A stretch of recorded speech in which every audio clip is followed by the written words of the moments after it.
gonna have all the usual suspects, plus a couple surprises.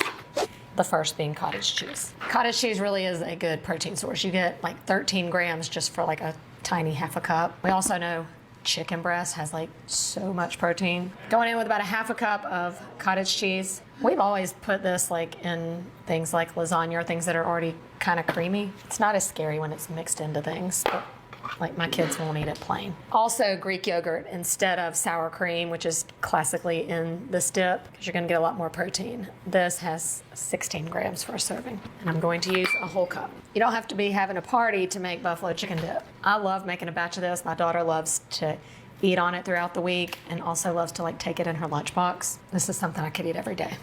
In goes a lot of chicken. I don't even know how much protein this is, but that right there is a ton. More cheese, AKA more protein. Oops, I meant to save a little bit of that for the top. Then ranch seasoning, because buffalo and ranch. About a half a packet, and then the buffalo sauce. I like it extra buffalo-y. We replaced the cream cheese with cottage cheese and the sour cream with Greek yogurt. That's how you turn this into higher protein buffalo dip. You can also serve this up in high protein wraps and add even more. To me, snacks are just way easier to get your protein in than like breakfast. Yep, that's it. Spoon this into a casserole dish. I could eat it just like this without even baking it. I like it where it's not fully smooth on top so that you get little kind of crusty baked bits on top. Top it off with a little more cheese. This goes into the oven, 375 degrees until it's all bubbly and gooey. It's everything you know and love in a buffalo dip. It smells so good. I'm gonna make it pretty and maybe hide some of the cottage cheese with a little sprinkle of green onion. Looks fresh, looks homemade, looks better than any of the store-bought kind. A lot of times if you're doing high protein, you're also trying to limit carbs a little bit. So while I really like to serve this with Frito scoops, it's also really good with crunchy carrots and celery. It's like when you're eating like a buffalo chicken wing and then you take a little bite of celery or carrot with ranch. You get that all experience in one bite. And they make carrots that look like chips, so why not? Also like eating it on this because you get that like hot and cold at the same time, and a creamy and a crunchy, also known as the perfect bite. Getting all that extra protein, you really didn't sacrifice the flavor or the whole like indulgent buffalo chicken dip experience. This works. You should make it. When you love carbs, like I love carbs, it's always good to find a high protein carb to balance it out. And this is that. We're making a high protein bagel. I'm calling it Bethany's Bagel. If you've hung out on TikTok at all in the past 6 months, you might have heard that Bethany Frankel developed a bagel recipe and she nailed it. And I've never tried it, and this was my excuse to try it. So we are making the high protein bagel that also stars cottage cheese. If it tastes like cottage cheese, I don't think I'm gonna like it. I love cottage cheese, but I don't like things to taste like cottage cheese that are not meant to be cottage cheese, you know what I mean? Now she uses a whipped cottage cheese. I don't know what that is. I've never seen it, but I do think that is key to getting whatever the texture of this dough is. This one looks pretty whipped, but I'll whip it again. To whip it, I think you could either just put it in a blender or the food processor. You're just trying to like break up the curd to make it like airy. This is a good one for that. Not sponsored. If it's not this thick, I would drain it first before you whip it because I think you just really need that like thick and creamy texture. Okay, looks good. Now she's very specific, so you need 1 1/4 cup exactly of whipped cottage cheese.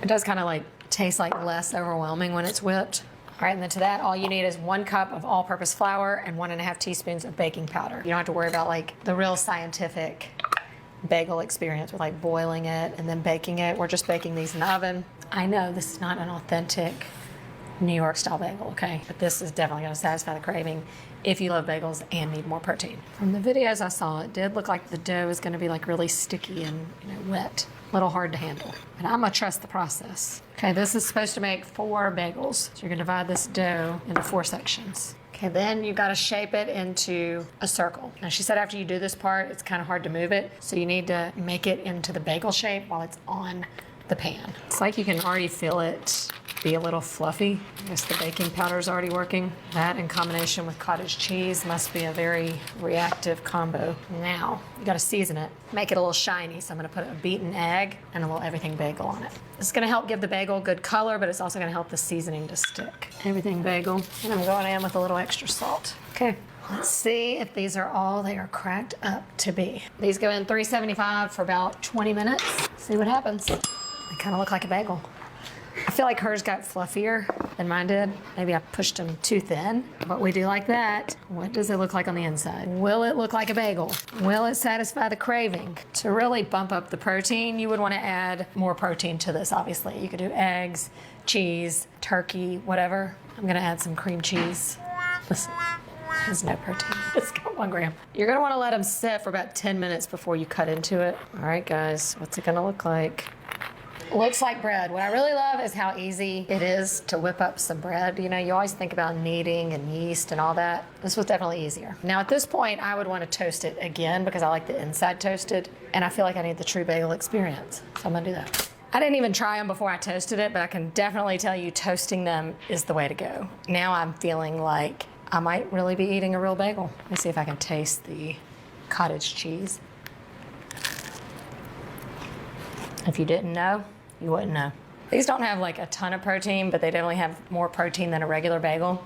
And if you add in some smoked salmon or some chicken salad, some turkey and make it a sandwich, this could really be a great high protein snack.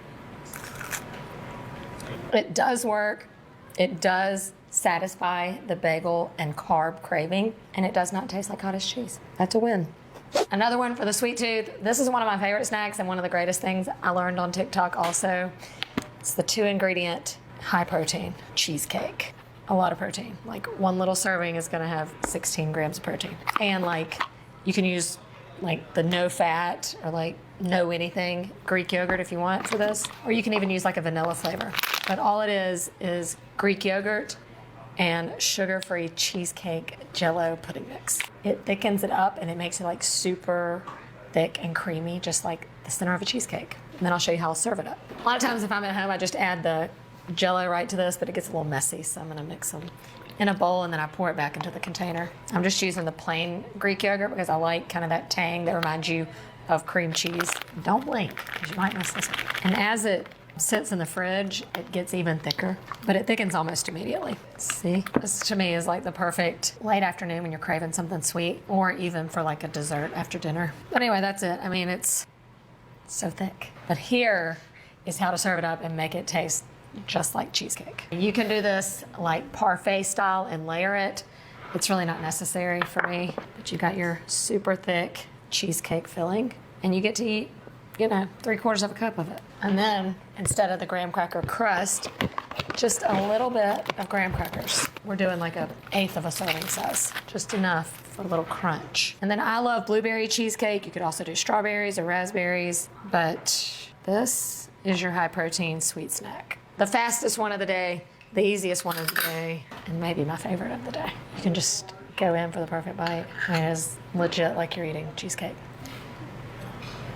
I can't explain it, but this is one like I don't get tired of. Play with the fruits, play with the flavors in it. You can do maybe even like a key lime Greek yogurt or something, and you'd have like key lime cheesecake. You can do so much with this one. I want to save this one. We liked the 2-ingredient snack. How about a 1-ingredient snack? Roasted chickpeas. This is like a classic. If you've never made these before,